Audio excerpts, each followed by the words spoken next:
이번 영상은 에스프레소 머신을 작동하는 방법에 대해서 알려드릴 건데요. 이 영상을 보시고서 부분적으로 하나씩 따라해 보시면 에스프레소 머신을 작동하시는데 아주 큰 도움이 되실 거예요. 우선 실전으로 들어가기 전에 참고하실 만한 사항을 알려드려 볼게요. 우선 실전으로 들어가기 전에 꼭 참고하실 만한 사항을 하나 알려드릴 건데요. 에스프레소 추출을 하실 때에는 최소한의 동선과 동작들로 군더더기 없이 깔끔하고 완벽한 추출을 하시는 걸 추천드리니까 이 부분을 꼭 기억하셔서 부분적으로 연습해 보시길 추천드립니다. 실전으로 들어가서 시작해 보겠습니다.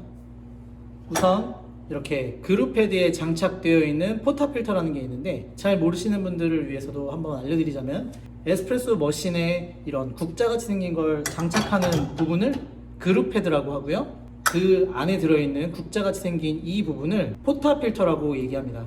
일단 포타필터 안에 들어있는 바스켓에 물기를 제거해 줘야 되는데요, 커피를 담기 전에 물기를 꼭 제거해 줘야 되는 이유는 밑부분이 물로 인해서 커피 가루가 눌러붙지 않게 하기 위해서 무조건 물을 닦아야 됩니다. 물을 닦으실 때는 일반 행주도 관계없고 극세사 행주도 관계없으시고 린넨도 관계없습니다. 저는 추천드리는 건 극세사 행주 추천드립니다. 이렇게 물기가 묻어있고 커피 찌꺼기가 남아있는 포타필터를 이런 극세사 행주를 가지고 깨끗하게 물기를 제거해 주시면 되고요. 이렇게 깨끗하게 됐죠?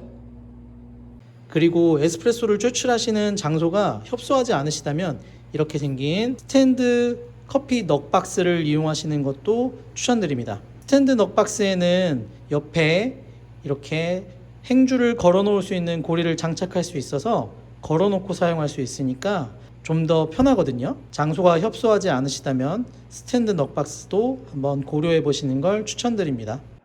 물기를 깨끗하게 닦으셨다면 저번 영상에서 말씀드렸던 것처럼 저울 위에 포타필터를 올려놓고 0점을 잡아주세요.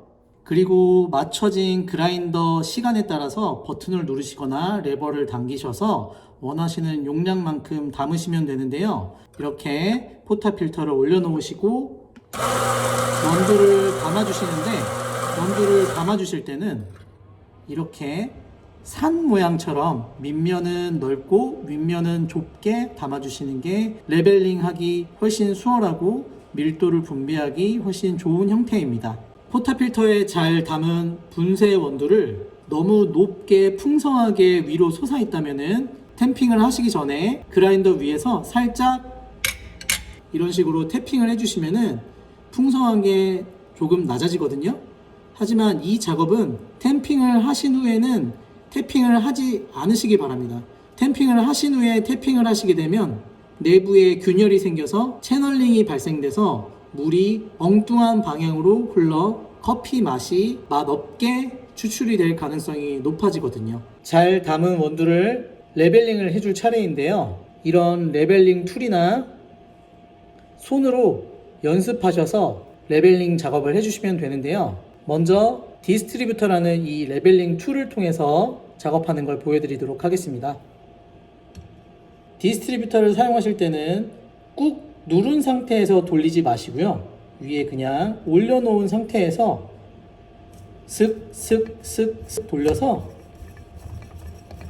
더 이상 돌아가지 않을 만큼 밀도가 잘 재분배됐다는 느낌이 오는 순간이 있는데요. 밑에 들어있는 원두 가루들이 고르게 잘 분포돼서 이 빈 공간이 생기면서 디스트리뷰터의 윗부분에서 바스켓과 같이 맞닿으면서 슥슥슥 쇳소리가 좀 더 많이 나는 때가 생기거든요. 그때는 이렇게 잘 레벨링이 됐다라고 생각하시면 되는 거니까 그때 작업을 멈추시고 탬핑을 해주시면 됩니다. 다음은 핸드 레벨링인데요. 핸드 레벨링은 방법이 다양하게 있는데 연습해 보시면서 편한 방법을 이용해 보시면 되고, 이렇게 원두가 쌓여 있는 공간에서 가장자리 부분에 빈 공간을 메꿔준다는 생각으로 하시면 되고요. 손 모양을 너무 구부리거나 누르면서 하시면은 더 안 좋은 추출이 될 수 있으니까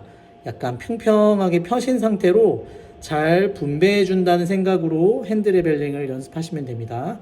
가장 쉬운 방법을 알려드리자면 십자 모양으로 핸드 레벨링을 하는 방법이 가장 쉽거든요. 이런 식으로 십자 모양으로 하나, 둘, 셋, 넷, 하나, 둘, 셋, 넷. 더 이상 원두 가루가 위로 안 솟아오르는 정도까지 해주시면 되고요. 이 핸드 레벨링을 하면서 가루가 좀 떨어질 수 있으니까 항상 옆에 붓이나 행주를 준비해 두고서 깨끗하게 치워주시는 것도 잊지 마시기 바랍니다. 이렇게 레벨링을 마친 커피를 템핑을 할 건데요. 템핑을 하실 때는 어떤 템퍼를 써도 상관은 없지만 밑면이 평평한 형태의 플랫 템퍼를 쓰시는 게 가장 무난하니까 플랫 템퍼를 추천드리고요. 템핑을 하실 때 손목에 무리가 가지 않도록 웬만하면 어깨를 이용해서 눌러주시면서 체중을 살짝 실어주시면 되는데 너무 세게 할 필요도 없으니까 적당히 고정시킨다, 패킹을 한다 라는 느낌으로 템핑을 해주시면 됩니다. 올려놓은 상태에서 살짝 빼주시면 됩니다. 그리고 윗면에 잔여 분쇄 원두 가루가 남아있다면 살짝 털어주세요. 이 부분과 이 부분에 원두 가루가 남아있다면 그룹 패드 장착했을 때 그 사이에 원두 찌꺼기가 끼일 수 있으니까 이 부분들은 깔끔하게 원두 가루를 제거해 주시는 게 좋습니다. 잘 템핑한 원두를 추출을 해볼 건데요. 에스프레소 머신이 이렇게 패들 방식인 분들도 있고 버튼 방식인 분들도 있으시거든요. 버튼 방식이나 패들 방식이나 대부분은 다 비슷하고 정말 하이엔드급 머신이 아닌 이상은 패드를 움직여가면서 하는 추출 방식을 사용하는 머신들은 거의 없기 때문에 다 비슷한 형태의 버튼 형태라고 보시면 됩니다. 각자 머신에서 물량을 맞춰놓은 버튼이 있다면 물량을 맞춰놓은 버튼으로 하셔도 되고요. 프리 버튼으로 하셔도 됩니다. 프리 버튼이라는 거는 물을 내가 버튼을 다시 눌러서 정지를 시키지 않으면은 계속 물이 나오게 만드는 버튼을 말합니다. 추출을 하시기에 앞서서 이렇게 물 흘리기를 처음에 한번 해주시고 나서 추출을 하시는 게 좋은데요. 연속적으로 커피를 추출하고 있었던 상황이 아니라면은 물 흘리기를 한번 통해서 안에서 뜨겁게 끓고 있었던 물을 살짝 제거해 주시고 내부에 물이 왔다 갔다 하는 관을 살짝 데워 주시는 것도 좋은 방법이니까 물 흘리기를 한번 해주신 후에 추출을 하시는 걸 추천드립니다. 물 흘리기 작업이 끝나셨으면 항상 에스프레소 머신 위에 이렇게 행주를 준비해 주시고 그 물기를 깨끗하게 제거해 주세요. 그런 후에 포타 필터를 퉁퉁퉁 이런 식으로 걸그치면서 장착하시면은 균열이 생길 수 있으니까 최대한 간결하지만 완벽하게 장착할 수 있도록 감을 항상 익혀두도록 하세요. 장착하실 때는 정말 꽉 조였다 라고 생각될 정도로 장착을 해주시고 과도하게 무리하게 더 꽉 장착하려는 행동은 하지 않으시는 게 좋습니다. 이렇게 잘 장착하고 즉각적으로 우리가 추출되는 커피의 양을 측정하기 위해서 저울을 조그만한 걸 구비하셨다가 그 저울을 올리고 에스프레소 잔을 올리신 후에 0점을 맞추셔서 각자 정해놓으신 버튼을 눌러주세요.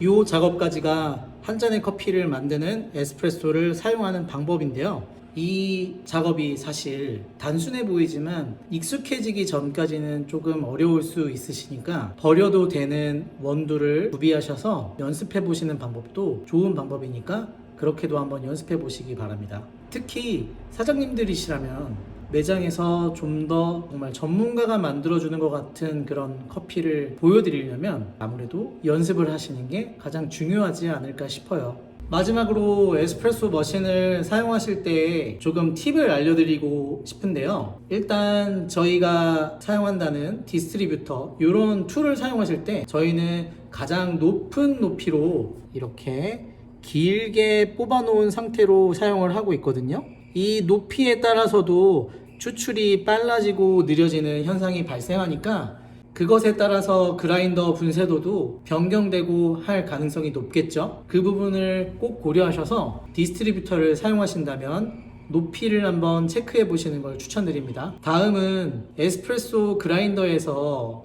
원두를 포터필터에 담으신 후에 추출하시고자 하는 원두 그람수에 맞게끔 덜어낼 수 있는 이런 티스푼을 하나 준비해 놓으시는 게 좋습니다. 또 하나는요, 안핌 그라인더를 가성비 때문에 많이들 사용을 하실 텐데요, 안핌 그라인더를 그라인딩 하시면은 분쇄도가 약간 오른쪽이나 왼쪽으로 좀 쏠리는 경향이 생기기 때문에 이런 도징컵, 이렇게 생긴 컵인데요, 윗부분이 에스프레소 포터필터 바스켓에 딱 맞게끔 생긴 도징컵인데 이런 걸 사용하셔서 덜어서 사용하시는 것도 추천드립니다. 이런 걸 사용하셔서 이렇게 올려서 덜어서 사용하시는 것도 추천드립니다. 도징컵을 사용하시면 조금 더 골고루 원두 분쇄도가 끼기 때문에 추출이 좀 더 원활해지실 겁니다. 그래도 좀 원활하지 않다면 철침봉 같은 거를 사용하셔서 섞어 주신 다음에 사용하시는 것도 좋은 방법이에요. 정말 마지막으로요, 알려드릴 부분은 제일 중요한 부분이라고 생각하는데요, 그라인더 호퍼, 이 부분을 호퍼라고 하는데요, 이 부분에 원두를 절반 이상은 무조건 채워놓고 사용하시기 바랍니다. 이 안에 들어있는 원두의 무게 때문에 분쇄도가 조금씩 달라질 수 있기 때문에 편차가 생길 수 있거든요. 이 부분을 항상 고려하셔서 웬만하면 가득 채워놓고 사용하신다고 생각하고 원두를 가득 채워서 사용하세요. 팁이 될 만한 내용까지 이렇게 알려드렸는데요, 더 궁금하신 내용이나 알고 싶은 내용이 있으시다면 댓글로 남겨주시면 제가 성심성의껏 답변 드리도록 하겠습니다. 자, 오늘은 여기까지 영상을 마치도록 하겠습니다. 행복한 하루 되시고요. 감사합니다.